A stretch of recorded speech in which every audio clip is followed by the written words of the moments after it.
તાર્યા માંથી હોય છે કાળા ભગત એક ત્રણ સોર હતા અને ચોરી કરવા જતા હતા ચોરી કરવા જતા હતા એટલે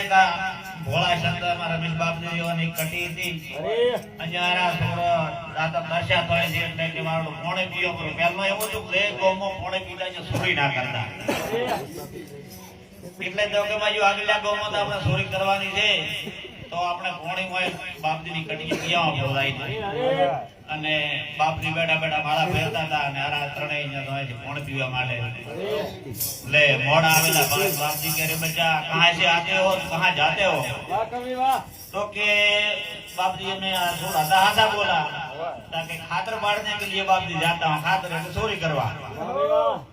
तो के खातर बांटने से क्या मिलता है तो के खातर बांटने से बाप जी धन मिलता है तो के मारे धन जरूर तो मारे रे बजे क्षेत्र में जाऊं पड़े तो के आ थोड़ो कीधु के जोकरा बाप जी भोळा कळाय છે જોરા ભળા જે બાડા દેવા થાય છે તો કે બાપ जी પધારો અને આવો રાતે મળશે એમાં ચોથો ભાગ તમારો ત્રણ મેં ચોથા તમે હવે તો બાપ जी ભોળા હતા સોની વાતમાં શું થાય કે સમજતા નતા અને આ પોતાને લીધા ભેળા બોલીલો પોતાનો કમાન્ડર શાંગ જેડીઓ લઈ અને ઉપડ્યા દોહીરામ કરતા કરતા તો ગોમાયું એટલે કોઈ સોરોએ કીધું ભાઈ બાવો તો રામ રામ કરતી કરે સાવા કરીએ તો કે ના પાડો બ્રો तो के बाप जी बोलने का मना है तो के मतलब बोले तो क्या होता है बोले जो धोखा पड़ता है ओ मां बोलो तो के बाप जी થઈ ગયા પછી ચૂપ અને મારે રામભાઈ જવાન જીવાભાઈ જવાન અહીંયા મોટા મોટા માંડ ભાળ્યા અને સોરે વધાર કર્યું આ ભાગશાળી ઘર કવાય ને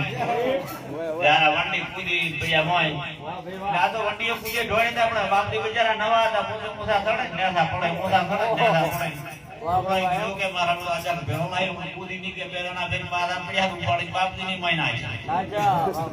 અરે ત્રણ સોર હતા ત્રણ એને ભાગી ત્રણ ગોયડા આયા અરે બાપજી ના ભાગ બિચાર રહોડો આવ્યો અરે અરે પણ મારે રામભાઈ જેવનો ભાગશાળી કરે છે એટલે એના રહોડો ખોલી પૂછે જોયો તાર તો કાજુ બદામ કાઠી સિંગ ગોળ બધી વાત ની મજા હો અરે અરે બાપજી વિચાર કર્યો કે વાહ વાહ વાહ કે ક્યાં મજા હે કે એટલે પોતે તો બધું તૈયાર કરી ઉલ્યા તો થોડી ખરખોડો આવ્યા હતા અને બાપજી વિચારા કે રમો પ્રો તે બધું તૈયાર કરી અને બોલવાની તો પોતે ના પાડે છે પણ પોતે એ બધું તૈયાર કરી તાર કે ખાધા પેલો શંખ ફૂંકી અને પછી રમવાનું ચાલુ કરો એટલે પોતે મંત્ર તંત્ર કરીને શંખ ફૂંચ્યો ગરદણી જાજો એટલે મારો આજો આપણા રહોડા ગરદણી જાજો એટલે થોડો ત્રણેય હાથ હતા ઉડામાંથી પડતા ને ભાઈજા નીકળી ગયા અને બાપજીને ગયા બાપજીને ગયા કે દોડો દોડો દૂર હવે ગામમાં બધા રહેતા હોય એટલે મારે રજીભાઈ બીજા બધા દોડીને આયા ના તો ફરવાનું ગામ કોણ ના કાઢે બાપજીને બોલ્યા ગાડા વિના બધા મારવા મળ્યા અરે અરે એટલે ગરદણીએ કીધું કે ભાઈ ભલા તો મારો મત આ સંત ના લીધે તો મારો આખું ઘર બસી ગયું છે જો આ સંત ના આયા હોય અને સંત ના પહોંચ્યો હોત તો ઉલ્યા કોઈ રાખવાના નતા એટલે શાંત હંમેશા માટે કે એનો અલાણથી પગલા થાય તો પણ ખૂબ લાભદાયક રહે તો આપણે તો આપણા સાક્ષાત રમેશ બાપુજીનું દર્શન કરવા હાજર છે